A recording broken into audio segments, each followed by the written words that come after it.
everybody, it's Rob. It's time for another Member Talks by the Washington State Funeral Directors Association. This one's going to be a fun one. We've got a friend of mine, Rudy Lopez, that's going to come on and talk with us. I'll give you a little background. Rudy and I have known each other for a number of years, and he's local to where I'm at. He's in the Spokane area, the greater Spokane area. He's out in Medical Lake, but we're going to invite Rudy to come on. Hey, Rudy, how are you today? I'm doing well. Thanks, Rob, and thank you for this opportunity. You bet. No, this is actually something that I've been wanting to talk with you about for some time. It's an important topic. It's about military cemeteries, veteran cemeteries, I should say, veteran cemeteries. We're unique. We have a veteran cemetery right in our area. And I wanted to have you come on and talk to us about that and share with us kind of the history of the cemetery, share with us the eligibilities, all the different things. So Rudy, jump right into it. Let us know, where did the Medical Lake Veteran Cemetery come from? Well, it's a treasure to have in Eastern Washington to be able to serve our veteran community. So the National Cemetery Administration manages 141 large national cemeteries around the United States. They tend to be in large metropolitan areas because they want to put these facilities where they have the greatest good, where they can serve the maximum number of veterans in a concentrated area. And so they set up thresholds, and to qualify for a national, you've got to have 125,000 veterans living within a 75-mile radius. And wow. So Eastern Washington, unfortunately, doesn't have those types of numbers. Washington State has over 500,000 veterans that call the state home. It is the 12th most populated state in terms of veterans. And our agency likes to think of what we do is give those veterans an opportunity or reason to call Washington State home after their military service. But unfortunately, most of those veterans live along the I-5 corridor somewhere. And so the smaller concentrations are in Eastern Washington, and we just weren't going to qualify for a national. We wouldn't meet that threshold. And so the feds about 25 years ago or so determined there are gaps around the United States that just would never qualify for a national. So how do we deliver that benefit? And the way to do that is to partner with the states at the state's choosing. It's a pull, not a push.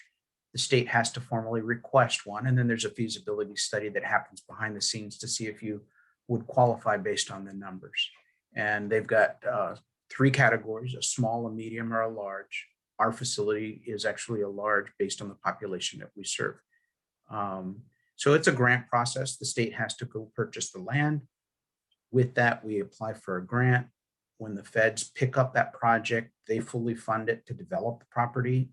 So it is a turnkey operation day one. They have developed it, built everything, provided all the infrastructure that you need, right down to pencils in the pencil drawer. And then after that, it's the state's responsibility to move it forward and to maintain it. We continue to go back for federal grants to continue to expand the property. Mm-hmm. And that is really to provide additional burial capacity. They don't fully develop a site. So with the initial build, we got an estimated 10 years worth of burial capacity for caskets, for in-ground urns, for columbariums with the niches, based on the population, based on death rates. And they'll periodically come back based on our request for subsequent grants to expand that capability. So you'll constantly see construction going on every 3 to 5 years out here to continue to evolve the property. And we're in the middle of our second grant expansion as we speak. And so we are here to complement what the feds do. It's a contractual relationship. We're required to maintain and manage the property identical to what's happening at a national cemetery. And they provide the standard. So they do come out and evaluate us. But as a 30-year Air Force veteran, I'm kind of used to following standards. They're checklists and cookbooks. It makes life really, really easy. And as a vet, why would I want to run this facility any different than what's happening at Tahoma or at Arlington National Cemetery? We aspire to follow those exact same models and serve veterans in the same manner. So 10 years is where we're at, just a little over 10 years now. And we probably have burial capacity, and I say probably, for at least another 90 years. And, wow. and that variable is when the site was developed, the data at the time had us at a 60-40 split, 60% cremation, 40% traditional. We're nowhere near that. We're at about 83% cremation. So we use a lot less real estate to accomplish that.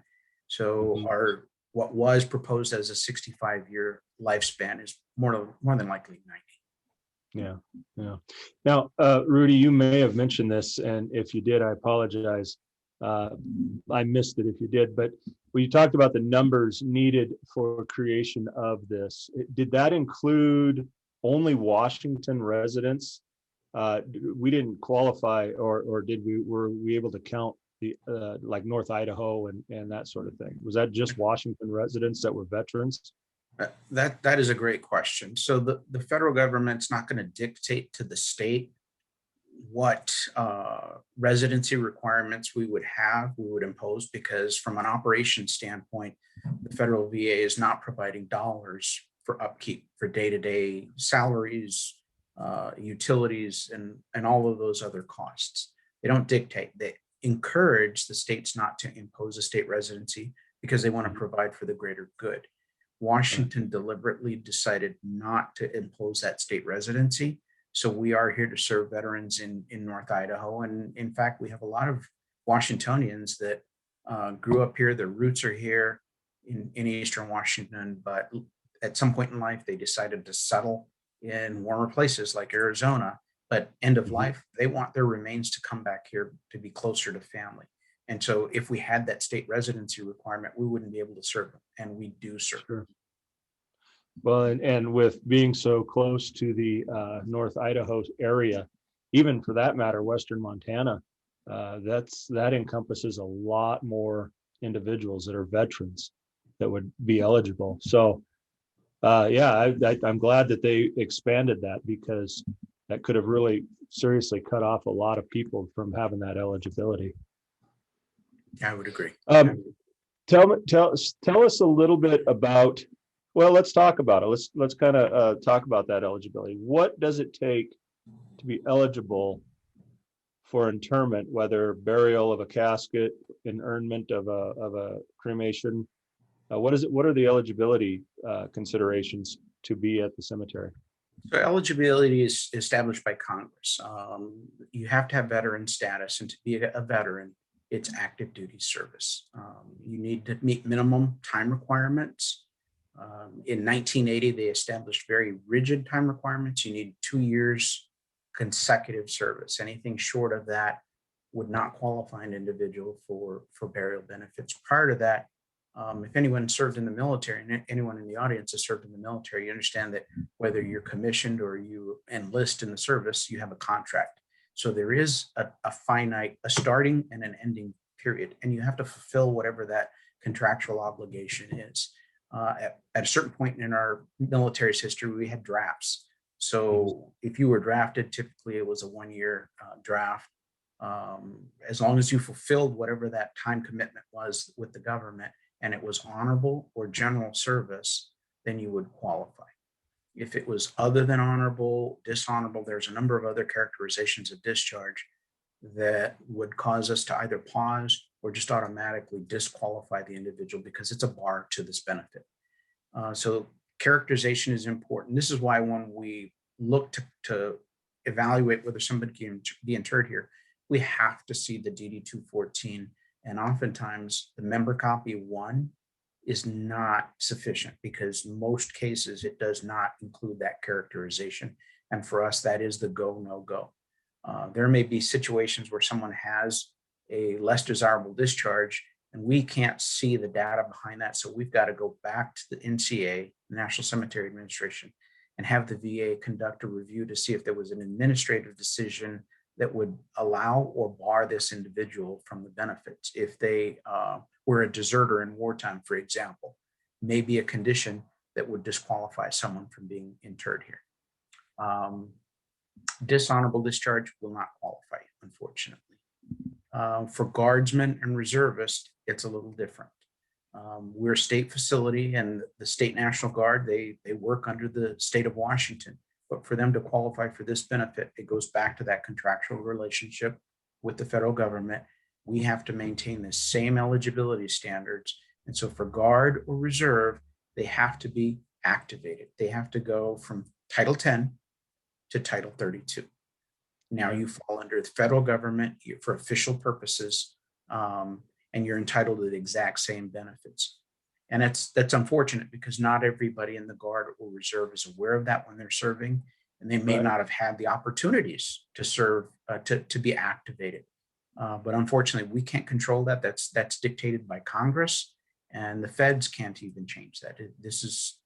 It all ties back to money, unfortunately. So this is a congressional decision that only Congress can change.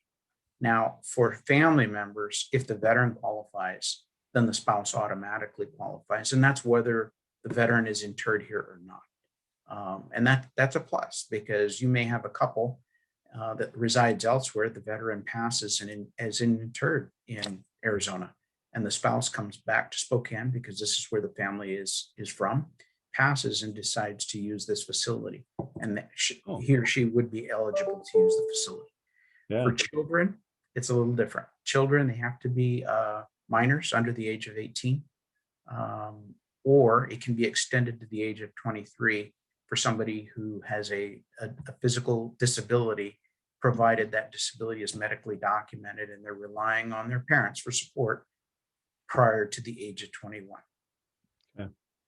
I want to touch back on the DD 214 with you, because there's a lot of confusion with that. Now, the DD 214, as it's known, or as we in the funeral profession typically call it, is the discharge document. Is that right? It's form number DD 214, which is where it gets its name. Does that document indicate to you, if you receive that, if there's a less than honorable discharge? Is it the same document, or is it a different document that the veteran would receive? Or say a dishonorable discharge, would they also still receive that DD 214? And would that form say that on it? Correct. And it would. So that document, and that's the reason we can't go out and request records for somebody that is not using our facility. I don't have a right to that information because it's a protected document, because it does have quite a bit of information. So if somebody has a dishonorable discharge, it would absolutely be identified on that form. So if someone's using our facility and the veteran is still alive, then it's incumbent on the family to apply for that. They won't release those documents to us.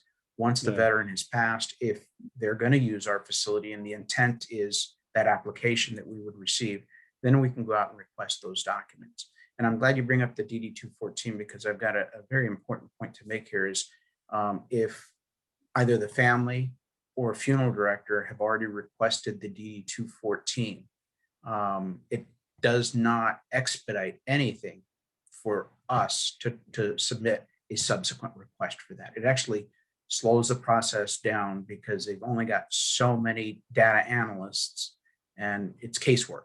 So every case that's duplicated just slows that, takes them away from another case. And when someone is working an active case, they have to go retrieve the actual records and review the documents. So if the family has requested a record, and then we subsequently come back and request a record that's almost simultaneous, when a second analyst goes to pull that document or that file, it may not be in the shelf. So we may get a response that says record is unavailable. And so without an availability, our conclusion is they're not eligible because we don't know. So one request is all that is needed. Duplicating the requests could muddy the waters and definitely slow things down.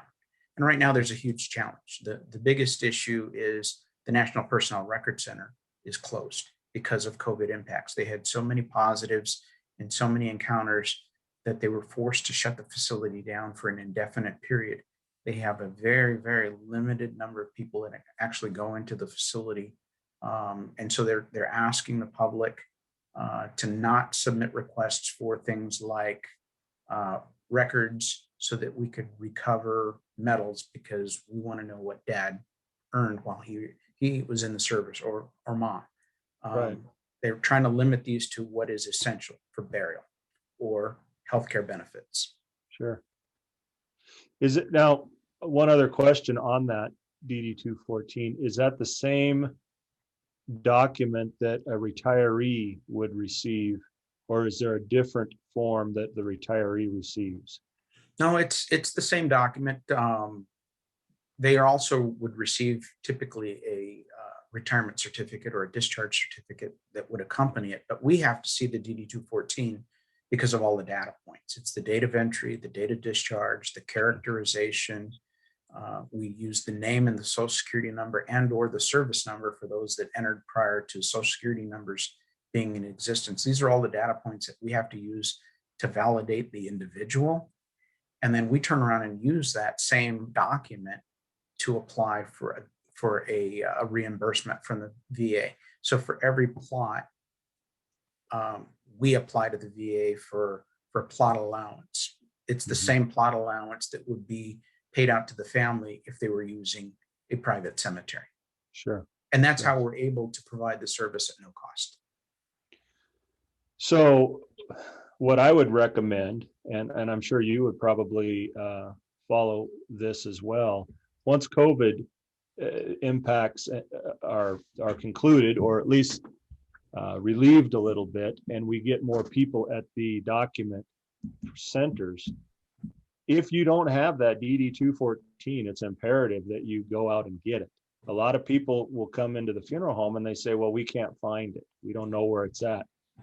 That really puts a hold on just about anything to do with veteran benefits. It is just, well, there's nothing we can do, because besides eligibility at the cemeteries, it's needed for eligibility for headstone. It's needed for eligibility for honor guard. It's needed for eligibility for burial flags. It's needed for all those other veteran benefits that are available to every veteran that's entitled to receive them. But without that one document, we're all kind of just sitting in the water waiting. We can't do nothing. No, absolutely. And as you're working with families in a pre-need environment, the family in front of you may appear very healthy today, but they could suffer the effects, the vet could suffer effects of Agent Orange at any time. And that's just an example. If they've never filed a claim for any kind of disability, that will slow the process down. And if that claim does not go in before the vet passes, then the surviving widow would not qualify for a possible pension. And so there are monetary impacts that go far beyond the veteran's passing. Well, and you mentioned pre-need. I know a lot of funeral homes and pre-need agents carry with them, at least if nothing else, digital links to the website that will be able to download a PDF version of the different documents. So you could actually, in your pre-need presentation, prepare most of those applications ahead of time. Obviously, you can't fill in the date of death and that sort of stuff, but you can have that ready in a pre-need file with a copy of a DD 214, so that it is all available when that time comes. And I know that you guys there at Medical Lake have a pre-registration system where people can pre-register with you and have that available as well. Is that not accurate? Correct. The states have been doing this for many years because we don't have direct access to those discharge records. The federal VA only recently started, and I say recent, within the last 2.5 years, that they implemented a pre-need process, because they do have the reach back to go into to retrieve records. But right now, everything is kind of in an influx because of the Personnel Record Center with the National Archives. Sure. Let's talk a little bit about burial flags and the availability. We're hearing that there could be a potential of a lack of availability of burial flags. Is that true? Are we running low on those? Well, and it's not necessarily that we're running low. It's a more of a local issue than anything else. The VA contracts with a number of textiles companies that manufacture these flags and produce them all across the United States. So from the VA standpoint, there's not a shortage. The issue happens locally, and it comes up for a number of reasons, and we've seen it periodically. Most often, or most recently, it is because of increases in debt. We've seen the numbers go up, and the problem actually that we were aware of actually was in the Coeur d'Alene, Post Falls, and Rathdrum area, where the post offices just couldn't keep up with the demand. It's not that they couldn't get them, it's just they couldn't keep them on the shelf long enough. Prior to that, it was more of a continuity issue with individual post offices, because you end up with, a rural site that may not give out a flag more than once a year, twice a year. You have staffing turnover, you lose your continuity of where you are supposed to go back and procure your flags from. And next thing you know, you don't have any flags. And then veterans and the families, through the support of funeral directors, are unable to get a flag. So there's a process. The VA's got a website that directs all the information for both funeral homes as well as U.S. Postal to be able to provide those replenishments. And I would say if there's an issue with a post office, if we know that it's attributed to an increase or a high rate of deaths, then any one of us in death care can elevate that to that local post office and let them know we're seeing higher death trends. You may want to plus up on your inventory so that we get ahead of that bow wave and we're able to support families.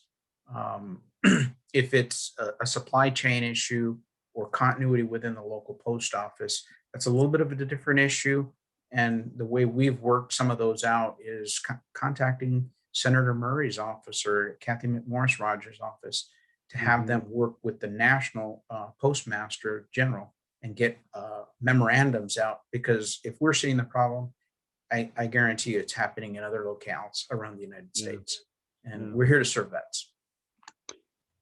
About the flag, how many are you entitled to? That's a big question that seems to be, you hear a lot of different answers. As a honorably discharged veteran, how many flags is the veteran entitled to receive? Yeah, so there's only one.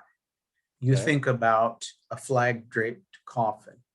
There's only going to be one that goes over that coffin. And that's the only one that that the VA will provide. If it's lost, damaged, destroyed, if anything happens to it, unfortunately, the VA will not replace that flag. Families can go out and purchase one, but the VA will not provide an additional flag, unfortunately. Okay, so it is one, and that's the way I've always understood it as well. But I know that there's been conversations in the past of, there's 4 kids, so all 4 kids get one. one per veteran. Correct. Okay, that makes sense. Let's talk a little bit about, you got some things coming up here. Well, first off, before we get to those, you mentioned before we started a House bill on the federal levels, HR 7105. Touch on that briefly a little bit, if you would. Let us know what that's about. Yeah, there were a number of elements that were included in that, and it was approved back in December of 2020. So one of the significant items for our site, for our facility, is the transportation allowance for unclaimed or indigent veterans. So the VA wants to make sure that every veteran, regardless of their situation in life, receives a respectful burial. And so a number of years ago, they implemented a process to be able to provide for reimbursement to anyone who provides the casket or an urn to make that entity whole. It's not intended to cover anything more than the actual cost of that casket or that urn. And it also accounted for transportation expenses to a national cemetery. The caveat was national. And so there was an oversight as this language was put into the law. And as we understand the law, if it doesn't say you can do something, then you absolutely can't. So there were no provisions to do the same for state veteran cemeteries. And there's well over 130 state cemeteries across the United States. So that language was changed about 2 years ago to also offset or pay for the cost of a casket or urn. And the transportation coverage just got picked up in December. So now we're whole. We're equal to what would be happening at a national cemetery. So for anybody that is supporting a veteran who is unclaimed, abandoned, indigent, where there is no surviving family, there is a mechanism to cover those transportation costs as well. The other real significant thing that came out of this bill was to cover the costs for engraving a spouse on a headstone. And I believe that is also to include whether the veteran is interred in a private cemetery or not. That wasn't the case. That was, the headstone for a spouse or qualifying family member was only provided if you were interred at a state or national cemetery, which meant a spouse that would be buried in any one of our community cemeteries would have to have a private marker to be able to mark the grave. And that's going to change here as we go forward. I don't know if the VA has all the elements in place just yet, because usually the language happens first, and then we'll work behind the scenes to develop the SOP and the funding mechanism to make that happen. So as that comes out, I'll be sure to share that with you, Rob. Yeah, please do. Well, it's been great, the connection that we've had on a state level with you through the Washington State Funeral Directors Association, but we also have districts throughout. We have 8 districts throughout the state, and I know one that's very connected to Medical Lake, or the Washington State Veterans Cemetery in Medical Lake, is the Inland Empire Funeral Directors Association, which is primarily made up of the greater Spokane area. We work with you pretty regularly, and it's been a wonderful connection to be able to have this cemetery and this availability to be able to steer families that we're serving in that direction to provide these services that they're eligible for. One of the things that I wanted to say that I really commend you guys on is that every veteran that comes in to the cemetery for interment is interred with veteran honors. Whether there's 500 people at the service or nobody, they receive the honors that are due them. And that's something that I know that all veteran cemeteries do, but to me, it's great to be able to know that even if we're talking about an unclaimed veteran or unclaimed cremated remains of a veteran that are being recovered and transported to the cemetery for an interment, it's not simply just take the urn and place the urn in the niche. It's honors, military honors that are provided for the service of that veteran. And so to me, that's just a wonderful benefit to have, and to know that you guys are doing that. It talks about, the stuff that's unseen that brings the character out in you, the stuff that you do that's unseen, and just providing those honors to veterans, whether there's anybody there or not, to me, it is something that brings out a lot of character in the cemetery that you have out there. Well, thank you, Rob.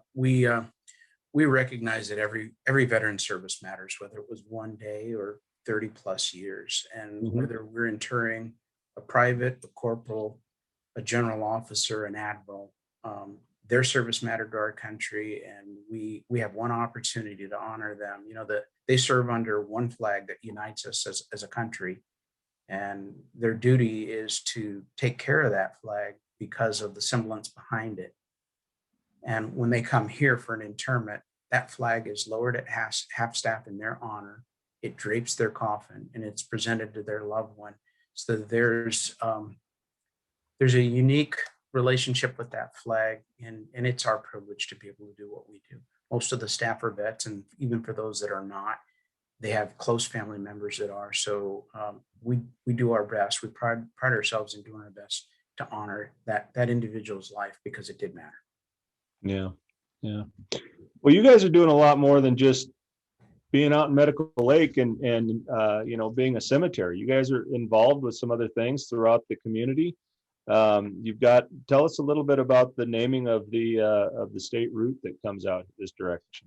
Yeah. So a little bit over a year ago, as we were getting ready to commence our 10th year of service, started thinking, how do we commemorate that 10th year of service? What could we do beyond a traditional Memorial Day ceremony? Because that's about the time that we open the facility up in 2010. Mhm. And so one of the things that came to mind was the vast majority of the people that come out here, whether it's for an internment, whether it's for visitation, um, they're gonna come out on Highway 902. A few people will take Highway 2 and come off Brooks Road, but the vast majority are coming off of 902, which loops and has two connection points on I-90. And so we Mhm. thought those individuals, if we could get that highway dedicated with a unique name to honor them, what a tribute to be able to honor families as they come out and those vets literally travel their last mile. And so Gold Star has its beginnings, the origins in World War One, when families would put a blue star in a window to signify they had a family member serving in war. And then over time, as they had suffered casualties and they lost that loved one, that star was changed out to Gold Star to let the community know that my son or daughter not only served our country, but they lost their life in its defense.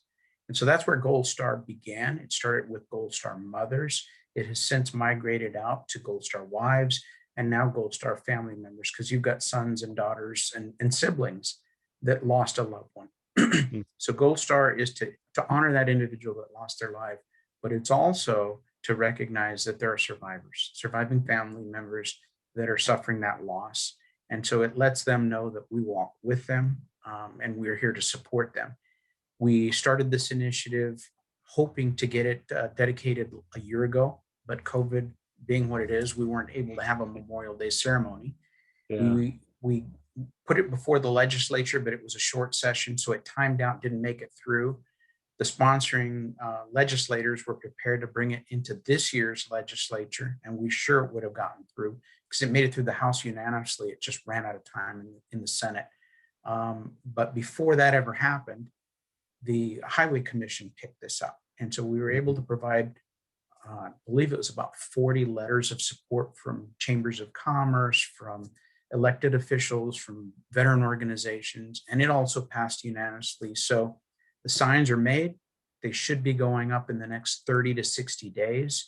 And then we look forward to a time in the near future that we can have a dedication ceremony that is fitting Yeah. for what we're doing with this. Well, when you do, let us know, because we definitely want to be a part of it if we can, and come out and support you in it. There's some other programs you got going on. You're working on a Korean War memorial in Spokane, and you were nice enough to share some stuff with us. I'm going to pop it up on the screen so those watching on YouTube should be able to see kind of a artist rendering of what the Korean War memorial should look like. So yeah, the Veterans Task Force, which is a group of about 250 veteran support organizations within the community, recognized that Spokane is very kind and looks to support our veteran and military communities. And there's a number of monuments throughout the city and the county to honor veterans from all different wars. But unfortunately, Korean War, known as the Forgotten War, guess what? It was missed. It was overlooked. So we looked to rectify that, and it took us a little bit of time, but we just got approval within the last couple of weeks from the Public Facilities District to site this monument at the Spokane Veterans Memorial Arena. So it's going to be in that lower plaza, real close to Illuminating Courage, just across the street from the flour mill. And if you look at that image right there on the top left-hand corner, that is Illuminating Courage. Our Korean War monument will be just below that, and it'll be linked with a series of pavers that take it up to that. And then beyond that is the Inland Empire Veterans Memorial. And the reason for the location, Spokane Veterans Memorial Arena, what a better place to put a Veterans Memorial to honor our vets. And it's easily accessible. And we chose basalt because it's so common in this area, something that is easy to maintain. It's very, very durable. There are 5 pillars because the war lasted 5 years. And so we hope to have this construction started sometime this spring or summer, with completion within probably 90 days after it began. So we may dedicate it as early as Memorial Day, if not by Veterans Day. Yeah, the pictures, the renderings that you have that we're showing on the screen right now are just tremendous. I think that it's going to really be a great addition to our downtown corridor. And hopefully it won't be the forgotten war anymore. People will understand that we are honoring people from the Korean War era. So these are some great pictures on the screen share. This last one that we're looking at is the actual memorial. It talks about the time period. It talks about the dedication to the brave men and women of the inland Northwest for the Korean War. And then it's got a QR code. At least one of the renditions show a QR code that people can access to see more about what's going on with that memorial and who was involved with that. So those are some great renderings. And when does that look like that's going to come into play? Or when will that start taking off? Right now, our landscape architect is working on finalizing the pricing. And once we have that, we've got a small capital campaign that'll happen behind that. And construction is going to start almost immediately behind that. So again, we're hoping that by March or April, certainly by May, construction will start, and it's likely only going to take about 60 to 90 days. Okay, good deal. Well, Rudy, it has been a joy to get you on here. It really has. I want to personally thank you for your service and your dedication to the veterans of this area with the cemetery and what's going on out at the cemetery. I've enjoyed our relationship, our friendship for the last number of years that I've known you. And I just want to say on this show, thank you for all that you do to help veterans and to help people of this greater Spokane area. I want to thank you and all of our death care partners for the support that you give us. And we just look forward to continuing to strengthen those partnerships. I would just ask that going forward right now, things are very different in this COVID environment. And so anybody sitting down with a family for an arrangements conference, I would just ask that you call us and make sure that we're current on what we're able to do out here, because there are some nuances. We try to take from best practices at both the state and federal level. And so they may be a little bit different from what's happening at other cemeteries, but it's in everybody's best interest, because we really can't afford to expose anybody to this disease, cause harm, or cause us to shut the facility down for a 2-week period, which would really be detrimental to the community. But sure, we enjoy the partnership and look forward to strengthening it.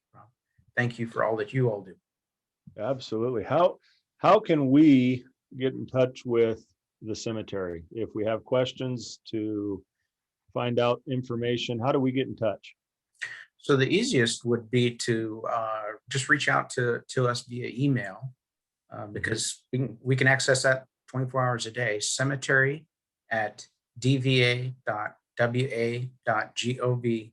That's CEMETRY@dva.wa.gov. And we'd be happy to answer any questions that you've got. The other thing we'd like to offer our services to, if there's a funeral home out there that would like to conduct an in-service, we're more than happy to go over whether it's eligibility or whatever any of our processes are. We're happy to help with that. And as we bring interns into the funeral directors environment here in Spokane, we would love to partner with you all, develop a training plan, and bring those new funeral directors into our environment for some orientation, whether it's a day or 3 or 4 days, whatever the need may be. Be happy to bring them on board. That's a great opportunity. Well, Rudy, it's been a real pleasure. Like I said, I love that you guys are there. You've been there for 10 years now, and it's been a real blessing. Spokane and the Spokane area has a long history with veterans. We go back for this area, for our area, which is a long ways. We go back, we have a daughter from the American Revolution, an actual real daughter, whose father served in the American Revolution. And we service veterans from every conflict from that point forward. So we've got a really long history of veterans here, and it's just a wonderful benefit to be able to have a state veterans cemetery that's available for the veterans, their spouse, and their family to come and celebrate the life of a veteran. So thank you, Rudy. Thank you. And we will go ahead and close us out now. One thing that I know that Rudy would love to share, and I would agree, is if you don't have it, get that DD 214 and keep a copy of it somewhere where it's accessible, because we can't do a single thing without it. We've got to have that form. So anybody that's a veteran, if you don't have a copy of it, get a copy now, put it in where your family can get it, access to it, so that you can receive the benefits that you're entitled to receive. So until next time, we'll see you guys all later. Bye-bye, everybody.